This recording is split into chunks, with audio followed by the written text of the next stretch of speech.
નમસ્કાર, આપ જો રહ્યા છો ઝી 24 કલાક મહત્વના સમાચારો સાથે હું છું બંસી દવે। મુખ્યમંત્રી ભૂપેન્દ્ર પટેલની મહત્વની બેઠક 2.5 કલાકે અમદાવાદ પોલીસ કમિશનર કચેરી ખાતે મુખ્યમંત્રી ભૂપેન્દ્ર પટેલની મહત્વની બેઠક યોજાશે।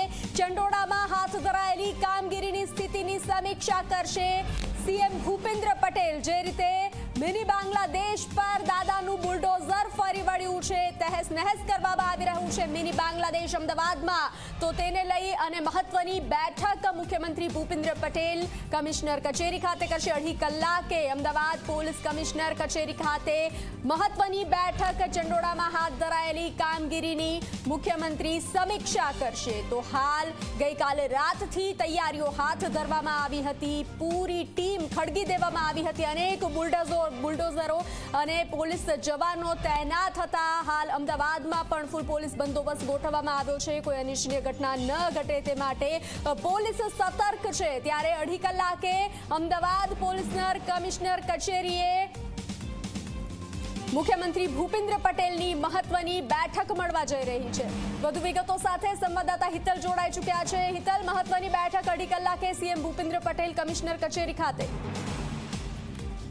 જીવનથી ચોક્કસ એવું કહી શકાય કે મુખ્યમંત્રી કચ્છના પ્રવાસથી સીધા જ અમદાવાદ પહોંચશે અને અમદાવાદ પહોંચીને 2:30 વાગે અમદાવાદ પોલીસ કમિશનર જશે અને ત્યાં મહત્વપૂર્ણ બેઠક કરશે। ચંદોળા તળાવમાં જે ઐતિહાસિક રીતે ડેમોલિશન કરવામાં આવ્યું છે, દાદાનું બુલડોઝર ફરી ચૂક્યું છે અને ગેરકાયદેસર જે બાંધકામો હતા તેને તોડવાની કામગીરી પૂરજોશમાં અત્યારે પણ ચાલી રહી છે।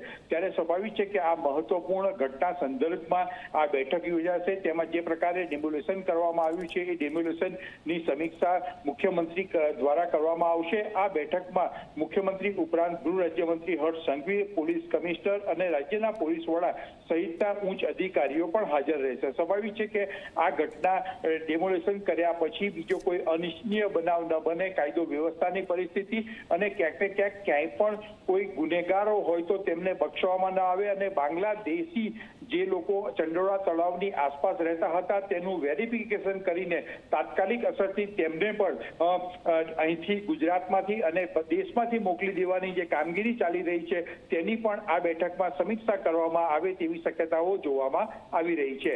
જી હિતલ, જાણકારી સાથે જોડાવા બદલ આભાર। તો ઘૂસણખોરો પર બુલડોઝર સ્ટ્રાઇક યથાવત જોવા મળી છે।